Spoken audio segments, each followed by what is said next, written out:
ಏನೊಂದು ಕಾಂಗ್ರೆಸ್ ಸರ್ಕಾರ ಸತತವಾಗಿ 2013ರಿಂದನೂ ಬೆಂಗಳೂರನ್ನು ವಿಭಜನೆಯನ್ನು ಮಾಡುವಂಥ ಪ್ರಯತ್ನಗಳನ್ನು ಮಾಡ್ತಾನೇ ಇದ್ದರು. ಆಗಲೂ ಸಾಕಷ್ಟು ವಿರೋಧ ಬಂದು ಅದು ಹಾಗೆ ತಟಸ್ಥವಾಗಿತ್ತು. ಮರಳಿ ಪ್ರಯತ್ನದಲ್ಲಿ ಈ ಬಾರಿ ಈ ಕಾನೂನನ್ನು ಜಾರಿಗೆ ತಂದು ಬೆಂಗಳೂರನ್ನು 10 ಕಾರ್ಪೊರೇಷನ್ವರೆಗೂ ವಿಭಜನೆ ಮಾಡುವಂಥ ಪ್ರೊವಿಷನನ್ನು ಮಾಡ್ಕೊಂಡಿದ್ದಾರೆ. ಈಗ ಇನ್ನು ಬೆಂಗಳೂರನ್ನು 5 ಕಾರ್ಪೊರೇಷನನ್ನು ಮಾಡಲಿಕ್ಕೆ ಈಗಾಗಲೇ ಕ್ಯಾಬಿನೆಟ್ನಲ್ಲಿ ನಿರ್ಣಯ ಮಾಡಿರುವಂಥದ್ದಿದೆ.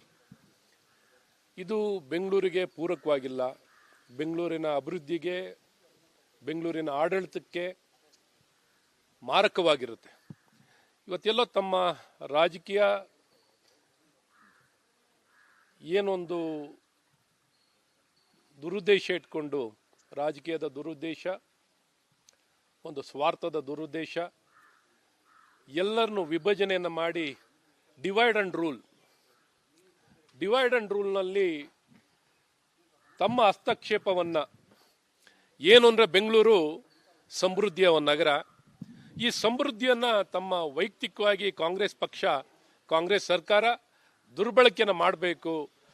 ಬೆಂಗಳೂರು ಕಾಂಗ್ರೆಸ್ಗೆ ವಿರುದ್ಧವಾಗಿದೆ, ಕಾಂಗ್ರೆಸ್ಗೆ ಪೂರಕವಾಗಿಲ್ಲ, ಹಾಗಾಗಿ ನಾವು ನೆಲೆಯನ್ನು ಕಳ್ಕೊಂಡಿದ್ದೀವಿ ಬೆಂಗಳೂರಿನಲ್ಲಿ.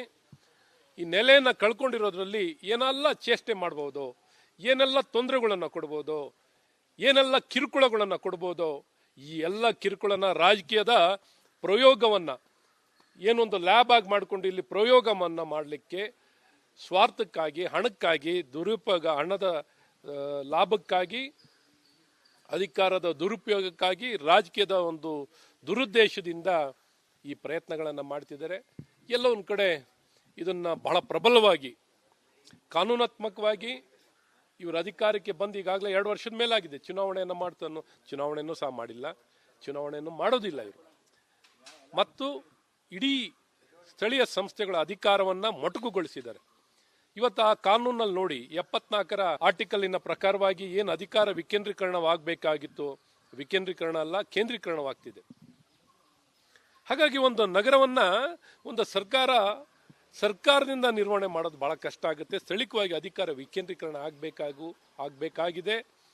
ಮತ್ತು ಸಮಸ್ಯೆಯನ್ನು ನಿರ್ಮಾಣ ಮಾಡಿ ಕಂಟಿನ್ಯೂಟಿ ಇಲ್ಲದೇ, ಇವಾಗ ಸ್ಟಾಮ್ ವಾಟರ್ ಡ್ರೈನ್ ಕಂಟಿನ್ಯೂಟಿ ಇರಲ್ಲ, ಪಬ್ಲಿಕ್ ಟ್ರಾನ್ಸ್ಪೋರ್ಟೇಷನ್ಗಿರಲ್ಲ, ಎಲ್ಲ ರೀತಿಯಾದಂಥ ಡಿಸ್ಕಂಟಿನ್ಯೂಟಿ, ಕಾರ್ಪೊರೇಷನ್, ನೀರು, ಇನ್ನೊಂದು ಕಸ, ಎಲ್ಲದರಲ್ಲೂ ಸಮಸ್ಯೆಯನ್ನು ನಿರ್ಮಾಣ ಮಾಡಿ ಹುಟ್ಟಾಕಿ ಬೆಂಗಳೂರಿಗೆ ಏನು ಒಳ್ಳೇದು ಮಾಡಲಿಲ್ಲ ಅಂದರು, ಇವರಿಂದ ಒಳ್ಳೇದಂತೂ ಮಾಡಲಿಕ್ಕಾಗಲ್ಲ. ಈ ರೀತಿ ಕೆಟ್ಟ ಕೆಲಸವನ್ನು, ಕೆಟ್ಟ ನಿರ್ಧಾರವನ್ನು, ಈ ಕೆಟ್ಟ ಕಾನೂನನ್ನು ತರೋದನ್ನು ನಿಲ್ಲಿಸಬೇಕು ಅನ್ನುವಂಥದ್ದು ನಮ್ಮ ಒಂದು ಭಾಳ ಸ್ಪಷ್ಟವಾಗಿರುವಂಥ ಒಂದು ನಿಲುವು. ಈ ದಿಕ್ಕಿನಲ್ಲಿ ಭಾರತೀಯ ಜನತಾ ಪಾರ್ಟಿ ಒಗ್ಗಟ್ಟಿನಿಂದ ನಾಡಪ್ರಭು ಕೆಂಪೇಗೌಡರ ಜಯಂತಿನಲ್ಲಿ ಇಡೀ ನಮ್ಮ ರಾಜ್ಯಾಧ್ಯಕ್ಷರಿಂದ ಹಿಡಿದು ಕೇಂದ್ರ ಸಚಿವರು, ನಮ್ಮ ಪ್ರತಿಪಕ್ಷದ ನಾಯಕರು ಎಲ್ಲರೂ ಭಾಳ ಸ್ಪಷ್ಟವಾಗಿ ನಿಲುವನ್ನು ವ್ಯಕ್ತಪಡಿಸಿದ್ದಾರೆ. ಹಾಗಾಗಿ ಬೆಂಗಳೂರು ವಿಭಜನೆ ಆಗಬಾರ್ದು.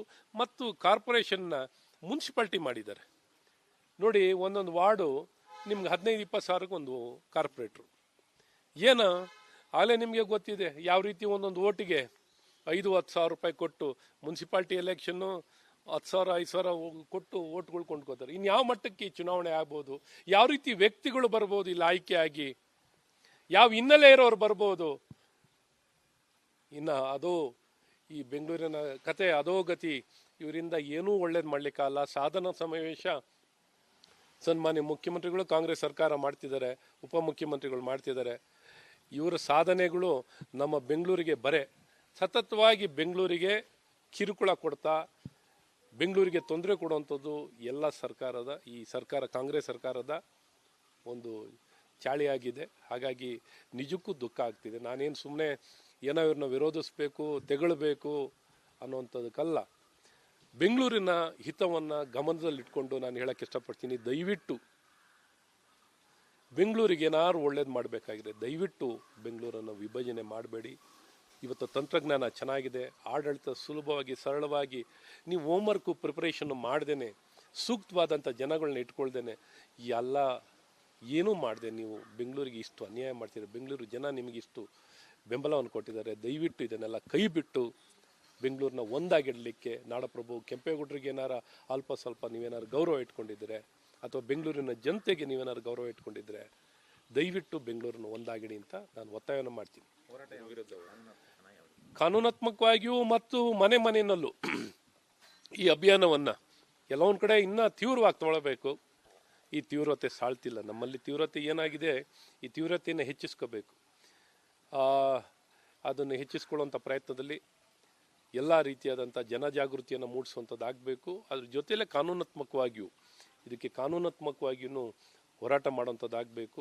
ಬಲವಾದ ಈ ಹೋರಾಟ ಆಗಿ ಸರ್ಕಾರವನ್ನು ಮಣಿಸುವಂಥ ಕೆಲಸ ಆಗಬೇಕು ಮತ್ತು ಬೆಂಗಳೂರನ್ನು ಒಂದಾಗಿಡುವಂಥ ಒಂದೇ ಕಾರ್ಪೊರೇಷನ್ ಇರೋ ರೀತಿಯಲ್ಲಿ ನಾವು ಮಾಡುವಂಥದ್ದು ನಮ್ಮ ಸಂಕಲ್ಪವಾಗಿದೆ ಅಂತ ಭಾಳ ಸ್ಪಷ್ಟವಾಗಿ ಹೇಳಕ್ಕೆ ಇಷ್ಟಪಡ್ತೀನಿ. ಆಕ್ಷೇಪಣೆಯನ್ನು ಸಲ್ಲಿಸೋದಕ್ಕೆ 30 ದಿನಗಳ ಕಾಲಾವಕಾಶ ಕೊಟ್ಟಿದ್ದಾರೆ ಹಿರಿಯ ಶಾಸಕರಾಗಿ ಬೆಂಗಳೂರಿನ ತಾವು.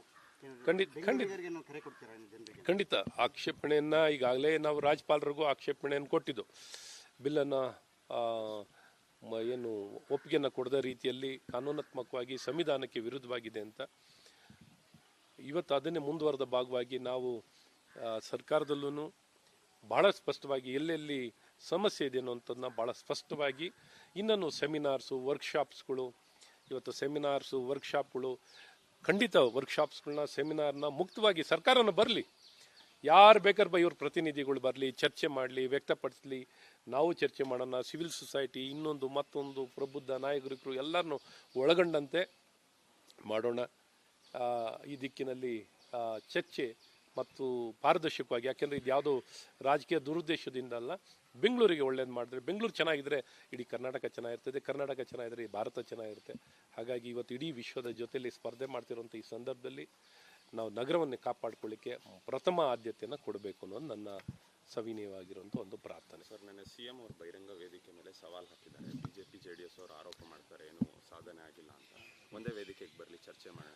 ಏನು ಸದನದಲ್ಲೇ ಇದೆಯಲ್ಲ, ಸದನದಲ್ಲೇ ಉತ್ತರ ಕೂಡ ಅಲ್ಲ, ಸದನದಲ್ಲೇ ಏನೂ ಇಲ್ಲ, ಸದನದಲ್ಲೇ ಉತ್ತರ ಕೊಡೋಕ್ಕಾಗ್ದೇನೆ ಸದನಕ್ಕಿಂತ ಇನ್ನು ಪವಿತ್ರವಾಗಿರೋ ಇನ್ಯಾವ ವೇದಿಕೆ ಬೇಕಂತೆ? ಸದನದಲ್ಲೇ ಮಾತಾಡ್ಬೇಕು ತಾನೆ. ಒಂದು ಬಾಣ್ತಿಯರ ಸಾವಿಗೆ ಏನಾದ್ರು ಉತ್ತರ ಇದೆಯಾ? ಶಿಕ್ಷಣದ ವಿಚಾರದಲ್ಲಿ ಉತ್ತರ ಇದೆಯಾ? ಗುಣಮಟ್ಟದ ಶಿಕ್ಷಣದ ವಿಚಾರದಲ್ಲಿ ಉತ್ತರ ಇದೆಯಾ? ಅಥವಾ ಒಂದು ಕುಡಿಯೋ ನೀರಿನ ಯೋಜನೆ ಅಥವಾ ಬಡವರಿಗೆ ಮನೆ ಕಟ್ಟೋ ವಿಚಾರದಲ್ಲಿ ಏನಾರು ಇದೆಯಾ? ಒಂದು ಸಾರಿಗೆ ವ್ಯವಸ್ಥೆ ಬೆಂಗಳೂರಿಗೆ ಒಂದು ಕಸ ವಿಲೇವಾರಿಯಲ್ಲಿ ವಿಚಾರದಲ್ಲಿ ಏನಾದ್ರು ಒಂದು ಇದೆಯಾ? ಬಡವರಿಗೆ ಮನೆ ಕಟ್ಟೋ ವಿಚಾರದಲ್ಲಿ ಒಂದು ಮನೆ ಕಟ್ಟ ನಿಮಗೆ ಶಕ್ತಿ ಏನು ಸರ್ಕಾರ ಕೊಟ್ಟಿದ್ರು ನೀವು ಮಾಡಿದ್ದೀರಾ? ಇವತ್ತು ಸಮಾನತೆ ಕಾಣೋದಿಲ್ಲ ಶಿಕ್ಷಣದಿಂದ. ಇವತ್ತು ಆರೋಗ್ಯ ಸೇವೆನ ಕೊಡ್ಲಿಕ್ಕೆ ಆಗ್ತಿದ್ಯಾ? ಇವತ್ತು ಆರೋಗ್ಯ ಔಷಧಿ ಕೊಂಡ್ಕೊಳ್ಳೋಕೆ ದುಡ್ಡು ಕೊಡ್ತಾ ಇದ್ದೀರಾ? ಬರೀ ಡೋಂಗಿ ಜನೌಷಧಿ ಮುಚ್ಚಕ್ಕೆ ನೀವು ಹಾಕುವ ಆಸಕ್ತಿಯನ್ನು ಜನರಿಗೆ ಸರ್ಕಾರದಿಂದ ಔಷಧಿ ಒದಗಿಸುವಂಥ ಕೆಲಸಗಳನ್ನು ಮಾಡಿ, ಸುಮ್ಮನೆ ಡೋಂಗಿ ಹೇಳಿಕೆ ಕೊಡೋಕ್ಕೇನಂದರೆ ಭ್ರಷ್ಟಾಚಾರ ತುಂಬಿ ತುಳುತ್ತಿದೆ. ಏನು ಆತ್ಮಹತ್ಯೆ ಯಾವ ಥರ ಇತಿಹಾಸದಲ್ಲಿ ಅಧಿಕಾರಿಗಳು ಆತ್ಮಹತ್ಯೆ ಮಾಡ್ಕೊಳ್ಳೋಂಥದ್ದನ್ನ ಕಂಡಿದ್ದೀರಾ? ಬಂಡತನಕ್ಕೆ ಉದಾಹರಣೆನೇ ಈ ಕಾಂಗ್ರೆಸ್ ಸರ್ಕಾರ. ಏನಾರು ಬಂಡತನ ಅಂತ ಏನಾರ ಏನು ಯೋಚನೆ ಇಲ್ದೇ, ಯಾವುದನ್ನು ಆಲೋಚನೆ ಇಲ್ದೇ ಸುಮ್ಮನೆ ಬಾಯಿಗೆ ಬಂದಿಂದ ಕಾನ್ಫಿಡೆಂಟಾಗಿ ಸುಳ್ಳು ಹೇಳಬೇಕು ಅಂತ ಹೇಳ್ತಾರಲ್ಲ, ಕಾನ್ಫಿಡೆಂಟಾಗಿ ಸುಳ್ಳು ಹೇಳಬೇಕು ಅಂದರೆ ಈ ಕಾಂಗ್ರೆಸ್ ಮುಖ್ಯಮಂತ್ರಿ ಸಿದ್ದರಾಮಯ್ಯನವರಿಂದನೇ ಕಲಿಬೇಕು, ಅವ್ರ ಉಪಮುಖ್ಯಮಂತ್ರಿಯಿಂದ ಕಲಿಬೇಕು. ಅದ್ರ ಜೊತೆಗೆ ಇನ್ನು ಬೇರೆ ಬೇರೆ ಸಚಿವರು ಇದ್ದಾರೆ, ಅವ್ರ ಹೆಸರುಗಳು ಹೇಳೋಕ್ಕೂ ಅಲ್ಲ, ಎಲ್ಲರೂ ತಲೆ ಮೇಲೆ ಹೊಡೆದಂಗೆ ಸುಳ್ಳು ಹೇಳೋದ್ರಲ್ಲಿ ಎಕ್ಸ್ಪರ್ಟ್.